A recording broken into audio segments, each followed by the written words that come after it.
मुझे भी सालों से गाली दे रहे हैं, मैं भी नहीं सुधर रहा हूँ। लड़की गाली दे तो कल्चरल शॉक है। Very beautiful girl, what do you mean it doesn't want a girl like you?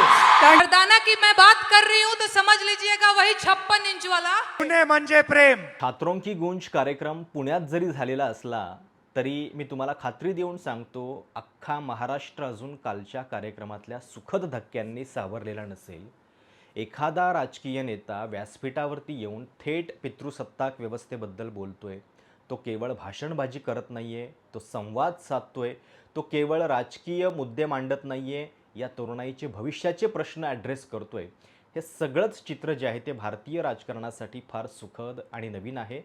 हा कार्यक्रम जवळून बघताना ज्या काही गोष्टी जाणवल्या त्या मी तुम्हाला या व्हिडिओमध्ये शेअर करणार आहे. सगळ्यात पहिली गोष्ट म्हणजे हा कार्यक्रम पारंपरिक ज्या राजकीय सभा होता त्याच्यापेक्षा फार वेगळा होता. एखादा नेता येतोय, मग त्याच्याभोवती सगळ्या नेत्यांची गर्दी स्टेजवरती आणि मग एक भाषण होतंय, अशा पद्धतीची कार्यक्रमाची रचना नव्हती.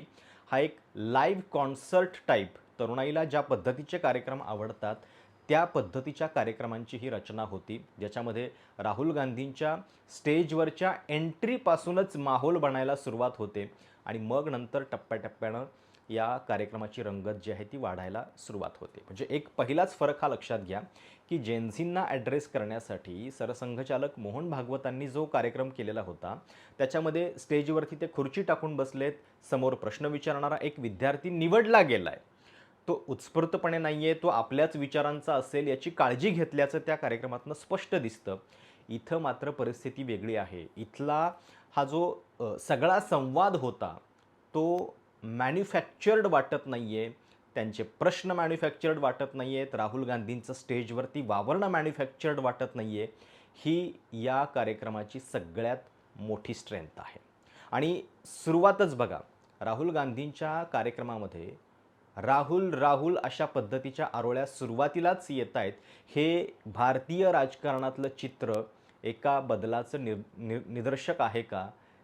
कारण ज्या राहुल गांधींना आजवर पप्पू ठरवण्यासाठी भारतीय जनता पक्षानं आपली एवढी मेहनत, ऊर्जा, पैसा वाया घालवलेला आहे, त्याला जर अशा पद्धतीनं क्राऊडमधनं रिस्पॉन्स येत असेल आणि त्याच्यावरती त्यांचा प्रतिसाद पण बघा, म्हणजे ही जणू माझी लोकप्रियता आहे किंवा आता मी तुमचा लीडर आहे, हा भाव त्या घोषणांनंतरचा नव्हता. अनेकदा नेते अशा पद्धतीच्या घोषणा चालू ठेवू पाहतात, त्याच्यातनं एक माहोल क्रिएट होणारा त्यांना आवडतो. राहुल गांधींचा जो रिस्पॉन्स आहे तो देखील नोटीस करण्यासारखा आहे. आवर्जून बघा सुरुवात कशी झाली होती.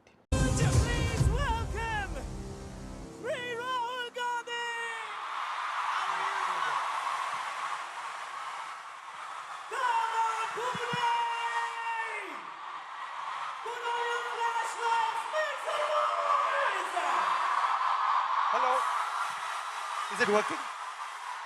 It's on. सर, हमारी आवाज के और माइक नहीं चल पाएगा. We love you too much. Make some noise.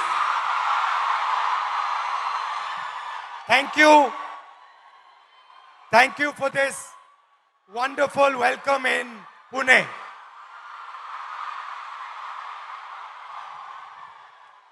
आणि पुन्हा याच कार्यक्रमामध्ये राहुल गांधी म्हणतायत की भाजप आणि संघवाले इतक्या वर्षांपासून माझ्यावरती काय काय गोष्टींची टीका करतायत, लेकिन मैं नहीं सुधरने वाला, हे त्यांचे शब्द जेव्हा तुम्ही अशा पद्धतीनं स्टेजवरती ऐकता. नेहा राठोड नावाची उत्तर प्रदेशातली गायिका जी भोजपुरी भाषेमध्ये लोकगीतांच्या माध्यमातून राजकीय व्यवस्थेवरती टीका करत असते, ती कालच्या कार्यक्रमामध्ये एक प्रमुख आकर्षण होती आणि तिनं आपल्या स्टाईलमध्ये मोदी आणि भाजपचा समाचार घेतला.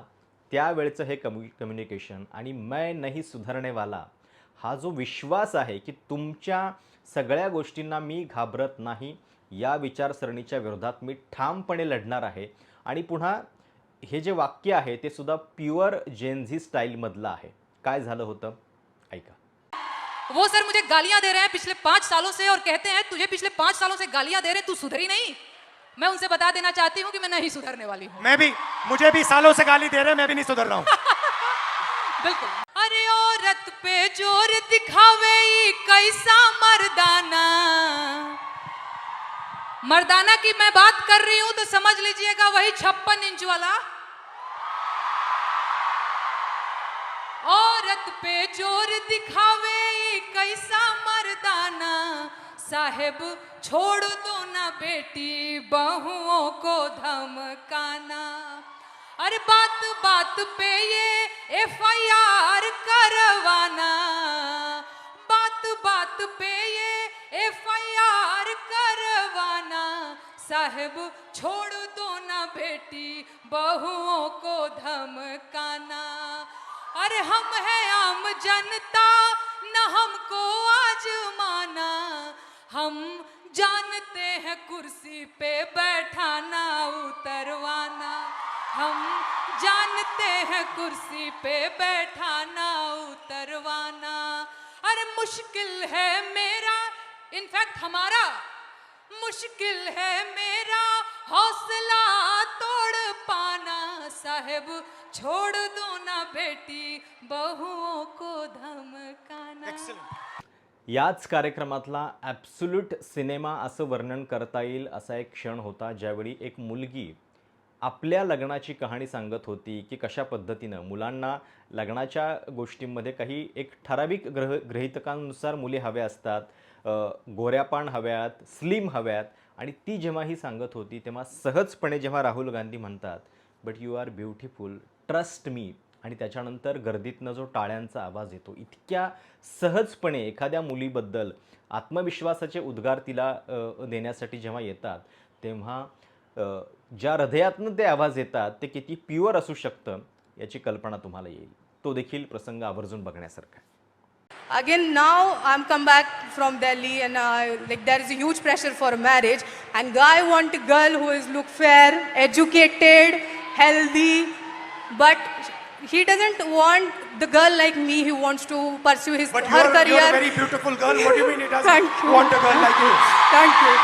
आणि राहुल गांधी जेव्हा मोदी आणि भाजपवरती टीका करत होते तेव्हा ती टीकासुद्धा नेहमीच्या स्टाईलमधली नव्हती, ज्याला जेनझीच्या भाषेमध्ये रोस्ट करणं म्हणतात तशा पद्धतीनं त्यांनी काल पंतप्रधान मोदींना रोस्ट केलं. कारण बघा की ज्यावेळी कल्चरल शॉक बसला आपल्याला असं जंतरमंतरच्या आंदोलनानंतर मोदी म्हणाले, तेव्हा स्टेजवरती मोदींच्याच जुन्या क्लिप दाखवल्या गेल्या, दीदी ओ दीदीपासून 50 करोड की गर्लफ्रेंडवाल्या, आणि त्याच्यानंतर आणि राहुल गांधींचा प्रश्न होता, जर शिव्या तुम्हाला मुलांनी आणि मुलींनी दोघांनीही दिल्या असतील तर केवळ मुलींच्या शिव्या म्हणजेच कल्चरल शॉक कसा?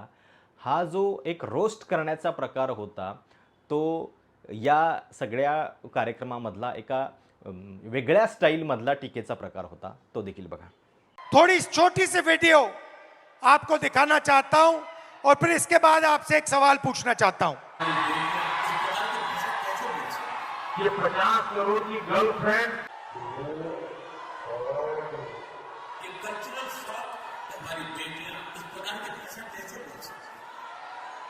तो मेरा सवाल है कि जंतर मंतर में गालियां लड़कों ने भी दी और लड़कियों ने भी दी, बट प्रधानमंत्री कह रहे हैं कि गाली देना कल्चरल शॉक लगा हमें क्योंकि लड़कियों ने गाली दी. लड़के गाली दे तो कोई प्रॉब्लम नहीं है, उनके लिए अलाउड है, मगर अगर लड़की गाली दे तो कल्चरल शॉक है, शोभा नहीं देता. अशा पद्धतीचे कार्यक्रम जर राहुल गांधी करत राहिले की ज्याच्यामध्ये एका लाईव्ह कॉन्सर्टचं स्वरूप आहे, स्टेजमध्ये कुठेही राजकीय कार्यक्रमांची जी एक ठराविक चौकट असते त्याच्याबद्दल म्हणजे सगळे लोक कंटाळून जातात, तशी ही कम्युनिकेशनची पद्धत नाही आहे. आणि हे खूप चांगलं आहे की कम्युनिकेशनबद्दल काँग्रेस काहीतरी भाजपच्या पुढं जाऊन करते. म्हणजे राहुल गांधींच्या पत्रकार परिषदांमध्ये पण बघा तुम्ही आता की ते स्वतः माईक घेऊन स्टेजवरती एकटे उभे असतात आणि मागच्या साईडला सगळ्या स्लाईड्स चालत असतात. ही कम्युनिकेशनची पद्धत अजूनही भाजपच्या नेत्यांमध्ये दिसत नाही आहे. देशातला कुठलाही नेता अशा पद्धतीचे कॉन्सर्ट करत नाही आहे जे राहुल गांधी करतायत. काल त्यांच्या शर्टवरती गर्ल पॉवर नावाचा एक बॅज जो आहे तो सुद्धा या संपूर्ण भारतीय राजकारणामधलं म्हणजे एकूणच राजकारण किती वेगळ्या दिशेनं चाललेलं आहे, राहुल गांधी काहीतरी वेगळं करू पाहतायत याची चुणूक दाखवणार होतं. कालच्याच कार्यक्रमामध्ये काही मुलींनी जे आपल्या व्यथा राहुल गांधींसोबत शेअर केल्या आणि ती कम्युनिकेशनची पद्धत जी आहे ती सुद्धा फार वेगळी होती. ऐका.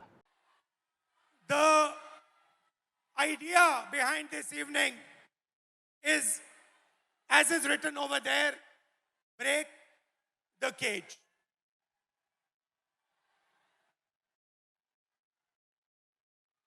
I'd first like to remind you of one thing. Can I do that? Now, all of you in your lives must have been told many things, nice things, bad things. Many of you must have felt scared. You feel scared sometimes on the street? You do? But I want you to remember one thing. सुनो, sir Pune में आए हैं, तो पुणे वालों के लिए भी तो कुछ खास मैसेज सर. पुणे म्हणजे प्रेम. Thank you. पुणे म्हणजे प्रेम. पुणे बोल म्हणजे दिया, प्रेम. guys. से- से- क्या बात है. थोड़ी और आवाज हो जाए. पुणे म्हणजे प्रेम. Love you all. तर एकूणात छात्रों की गुंज या कार्यक्रमानं अशा पद्धतीनं काँग्रेसच्या कम्युनिकेशनबद्दल एक वेगळा ट्रेंड जो आहे तो सेट केल्याचं दिसतंय. काल संपूर्ण पुण्यात एकतर आधीच भारतीय जनता पक्षानं जो आततायी प्रकार करण्याचा प्रयत्न केला, लगेचच राहुल गांधींचा कार्यक्रम म्हटल्यानंतर त्याला थांबवण्यासाठी वेगवेगळ्या युक्त्या वापरण्याचा जो प्रयत्न केला, त्याच्यामुळं उलट राहुल गांधी पुण्यात आहेत आणि त्याची चर्चा होतीये हीच गोष्ट लोकांच्यापर्यंत अधिक वेगानं पोहोचली. त्यामुळे त्याचं थोडंफार श्रेय जे आहे ते भाजपला सुद्धा द्यायला पाहिजे. अभाविप आणि NSUIच्या कार्यकर्त्यांमध्ये COP सारख्या कॉलेजमध्ये जो प्रकार घडला आणि एखाद्या राजकीय कार्यक्रमासाठी तुम्ही इतक्या लेवलला जाऊन मुलांना जर हॅरॅस करण्याचा प्रयत्न करत असाल तर ही राजकीय संस्कृती महाराष्ट्रामध्ये चांगली नाही आहे. काँग्रेसचे सगळे नेते जवळपास काल पुण्यात हजर होते. केवळ काँग्रेसचे नव्हे, इतरही नेते तिथे दिसत होते. राष्ट्रवादीचे रोहित पाटील मला तिथं दिसले, सुषमा अंधारे तिथं होत्या आणि याच्यातनं एक दिसतंय की जिथं युवक तिथं आपण असलं पाहिजे, ही सुद्धा कुठंतरी या लोकांना आवश्यकता वाटते आणि त्यातून हे बदललेले राहुल गांधी आपल्याला कालच्या कार्यक्रमामध्ये बघायला दिसत आहेत. अशाच पद्धतीनं जर राहुल गांधी कार्यक्रम करत राहिले तर हे राहुल भाजप आणि संघासाठी राहुकाळ बनायला वेळ लागणार नाही. तुमचं मत काय आहे? कालच्या कार्यक्रमामध्ये तुम्हाला सर्वात भावलेली गोष्ट काय होती? आवर्जून कमेंटमध्ये कळवा. धन्यवाद.